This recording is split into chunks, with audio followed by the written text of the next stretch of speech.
Pengeluaran RM10K iCitra KWSP, pasti ramai yang tertanya-tanya apakah status terkini berkaitan dengan isu ini.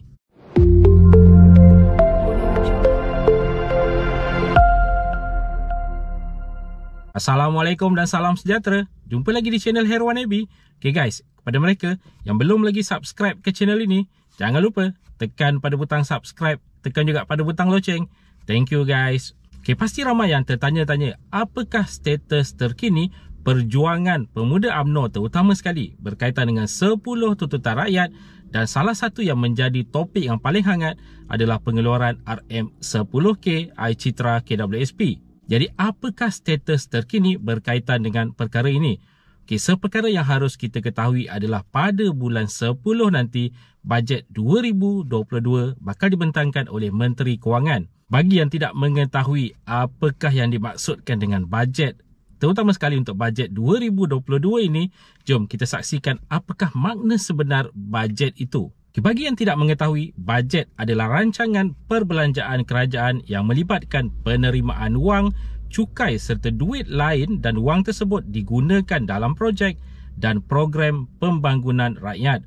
Setiap tahun bajet dibuat satu kali dan merangkumi satu tahun fiskal yang bermula daripada 15 Januari tahun tersebut sehingga 15 Januari tahun yang berikutnya. Bajet yang dibentangkan oleh Menteri Kewangan bagi pihak yang di-Pertuan Agong di Parlimen akan dilakukan pada hari Jumaat terakhir bulan September atau Jumaat kedua, ketiga atau terakhir bulan Oktober. Untuk bajet 2022 ini, jangkaannya adalah pada 29 Oktober 2021 nanti, iaitu minggu terakhir Jumaat untuk bulan Oktober. Jadi persoalannya sekarang ini, adakah iCitra pengeluaran RM10K ini bakal disebut dalam bajet 2022 nanti? Untuk mengetahui dengan perkara ini, kita imbas kembali apa yang berlaku sewaktu bajet 2021 sebelum ini, di mana semasa itu ada tuntutan pengeluaran KWSP juga. Dan dalam bajet 2021 pada tahun lepas, Menteri Kewangan yang sama seperti sekarang ini iaitu Tengku Zafrul telah membentangkan berkaitan dengan pengeluaran iSinar KWSP sewaktu dalam perbentangan bajet 2021. Jika dilihat daripada situasi ini, daripada senario ini, kita boleh jangkakan pada bajet 2022 juga nanti berkemungkinan besar akan ada juga sebutan berkaitan dengan pengeluaran iCitra ini. Kerana ini adalah salah satu desakan, salah satu perkara yang diperjuangkan oleh ramai pihak untuk membantu rakyat yang sedang sengsara di luar sana. Dan persoalan yang timbul juga kepada ramai orang di luar sana, kenapa pengeluaran KWSP ini perlu ada dalam bajet 2022? Kerana ianya sebenar tidak melibatkan perbelanjaan kerajaan. Seperkara yang harus kita ingatkan, semua caruman yang berada dalam KWSP sebenarnya bukan hanya disimpan sebegitu saja, tetapi ianya dilaburkan bagi mendapat keuntungan. Dan pelaburan ini ada jangka masa pendek, jangka masa sederhana dan jangka masa panjang. Pelaburan ini sebenarnya untuk mendapatkan keuntungan, dan keuntungan ini sebahagiannya adalah diberi kepada kerajaan, manakala sebahagiannya diberi kepada pencarum melalui pembayaran dividen pada setiap tahun. Jika tiada pelaburan dibuat, anda tidak akan dapat dividen yang dibayar pada setiap tahun.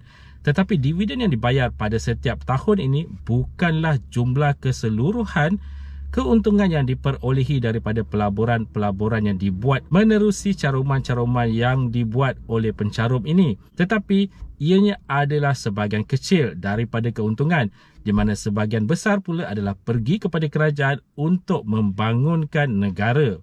Jadi itu secara asasnya bagaimana KWSP, bagaimana kerajaan mendapat sedikit keuntungan daripada caruman-caruman yang dibuat oleh pencarum. Jadi secara tidak langsung ianya akan menjejaskan sedikit pendapatan kerajaan dan perlu dibentangkan dalam bajet 2022 juga nanti. Jika ianya masih menjadi salah satu daripada perkara yang diperhalusi oleh kerajaan sekarang ini. Dan seperti yang dinyatakan sebentar tadi, pelaburan-pelaburan yang dilakukan ada dalam jangka masa pendek, ada dalam jangka masa sederhana dan ada juga dalam jangka masa panjang.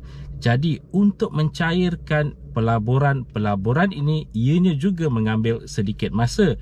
Itu adalah salah satu sebab ataupun penyebab kenapa pengeluaran KWSP ini agak sukar sebenarnya sedikit untuk dilakukan, kerana mereka perlu meneliti pelaburan mana yang perlu dicairkan untuk disalurkan kepada pengeluaran-pengeluaran seperti Air Lestari, Air Sinar serta Air Citra sekarang ini.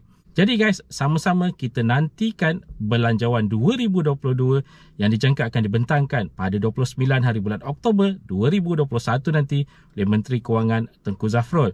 Diharap ada berita baik untuk rakyat Malaysia. Selain daripada pengeluaran Air Citra, diharapkan ada bantuan-bantuan kesinambungan daripada BPR sebagai contohnya, daripada BKC sebagai contohnya. Okay, itu saja sedikit perkongsian di dalam video pada kali ini. Jika anda ada sebarang komen, sebarang pertanyaan, anda boleh tinggalkan di ruangan komen di bawah. Dan kepada mereka yang belum lagi subscribe ke channel ini, jangan lupa tekan pada butang subscribe, tekan juga pada butang loceng. InsyaAllah kita berjumpa lagi di video yang akan datang. Stay safe, stay healthy. Assalamualaikum.